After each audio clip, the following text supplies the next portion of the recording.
नमस्कार साथियों, आज मैं आपको बड़ी इंपॉर्टेंट बात बताने जा रहा हूँ। मैं अक्सर जब पॉलिटिकल साइंस पढ़ाता हूँ तो स्टूडेंट से एक क्वेश्चन करता हूँ कि हम 26 जनवरी के दिन गणतंत्र दिवस क्यों मनाते हैं। तो स्टूडेंट्स का जवाब रहता है कि सर इस दिन भारत का संविधान लागू हुआ था। हालांकि ये बात सही है कि इस दिन भारत का संविधान लागू हुआ था, लेकिन आपकी जानकारी के लिए मैं बता दूं कि भारत का ये संविधान लागू होने से गणतंत्र दिवस मनाते हैं, ये बात सही नहीं है। भारत का संविधान लागू हुआ इस दिन, इसकी हम खुशी मनाते हैं, लेकिन रिपब्लिक डे क्यों मनाते हैं। प्रश्न ये है कि 26 जनवरी के दिन हम गणतंत्र दिवस क्यों मनाते हैं। हम गणतंत्र दिवस 26 जनवरी को प्रतिवर्ष मनाते हैं। आपने बहुत लड्डू खाए होंगे स्कूल के अंदर गणतंत्र दिवस के। तो देखिए, रिपब्लिक डे जो मनाया जाता है इसके पीछे ये कारण आप नहीं कह सकते कि इस दिन भारत का संविधान लागू हुआ, क्योंकि गणतंत्र एक अलग चीज़ है, भारत का संविधान लागू होना उसकी खुशी एक अलग बात है। तो रिपब्लिक डे देखिए हम इसलिए मनाते हैं, सबसे पहले तो आपको पता होना चाहिए कि गणतांत्रिक देश कौन सा होता है। इस दिन भारत एक रिपब्लिक नेशन बना, एक गणतांत्रिक देश बना। तो देखिए आपकी जानकारी के लिए बता दूँ, दुनिया का पहला गणतांत्रिक देश है फ्रांस। फ्रांस जो है, फ्रांस के शासक लुई 16वें के विरुद्ध क्रांति हुई थी 1789 के अंदर, जो स्वतंत्रता, समानता और भाईचारे की भावना पर आधारित थी। लुई 16वें के खिलाफ जो क्रांति फ्रांस के अंदर हुई थी, उसके बाद फ्रांस के अंदर रिपब्लिक यानी गणतंत्र की स्थापना हुई। जनता ने अपने राजा को चुना। ऐसा देश, यानी आप कह सकते हो कि वह देश जहाँ पर राजा निर्वाचित होता है, राजा जहाँ निर्वाचित होता है वो देश गणतांत्रिक होता है।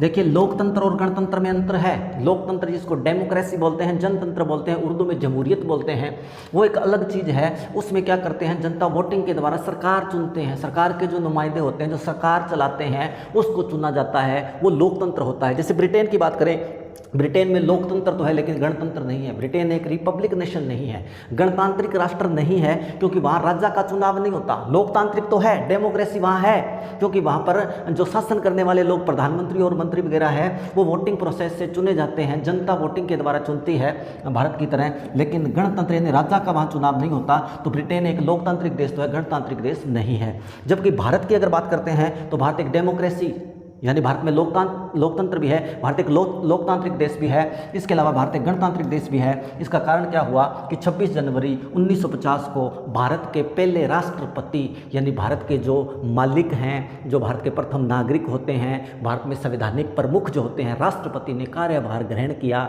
और भारत एक रिपब्लिक नेशन बना। तो इसके पीछे ये कारण है कि भारत के प्रथम राष्ट्रपति डॉक्टर राजेंद्र प्रसाद शर्मा ने इस दिन चार्ज लिया था, कार्यभार ग्रहण किया था। भारत एक गणतांत्रिक राष्ट्र बना क्योंकि इस दिन देश के प्रथम राष्ट्रपति ने कार्यभार ग्रहण किया था। तो ये बड़ी इंपॉर्टेंट बात है, स्टूडेंट्स अक्सर गलत कर देते हैं। हालांकि इस दिन भारत का संविधान भी लागू हुआ था। भारत के संविधान लागू होने की बात हम करें तो आपको पता है, प्रश्न अगर इस प्रकार से पूछ लिया जाए कि भारत का संविधान आंशिक रूप से कब लागू हुआ, आंशिक रूप से लागू अगर पूछ लिया जाए तो आंशिक रूप से भारत का संविधान लागू हुआ था 26 नवंबर 1949 को। इस दिन पूरा संविधान लागू नहीं किया गया। 26 नवंबर 1949 को भारतीय संविधान का कुछ अंश ही लागू किया गया, आंशिक रूप से लागू हुआ।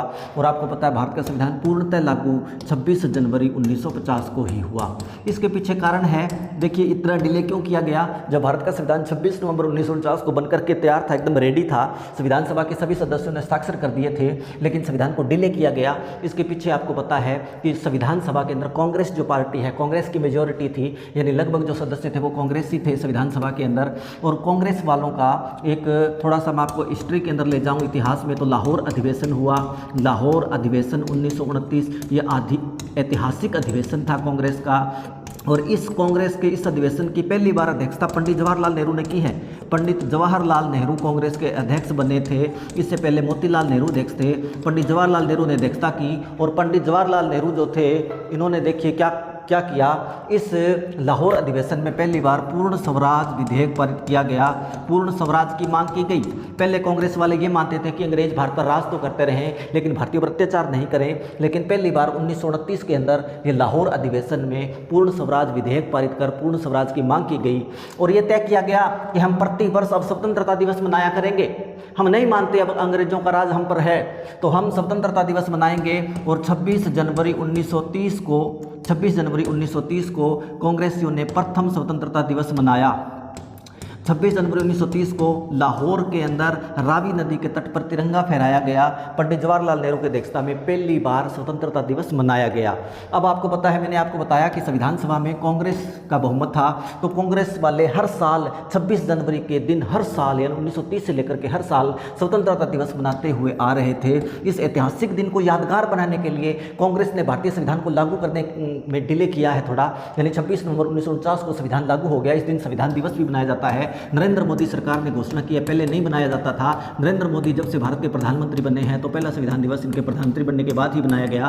संविधान दिवस पूछ लिया जाए तो प्रतिवर्ष 26 नवंबर के दिन बनाया जाता है। इस दिन भारत का संविधान पूरा हुआ, लेकिन कांग्रेस ने डिले किया। 26 जनवरी 1950 को, यानी 20 साल तक लगातार कांग्रेस ने स्वतंत्रता दिवस मनाया था प्रतिवर्ष 26 जनवरी के दिन, इसलिए भारतीय संविधान को थोड़ा डिले किया गया और 26 जनवरी 1950 के दिन पूर्णतः लागू किया गया।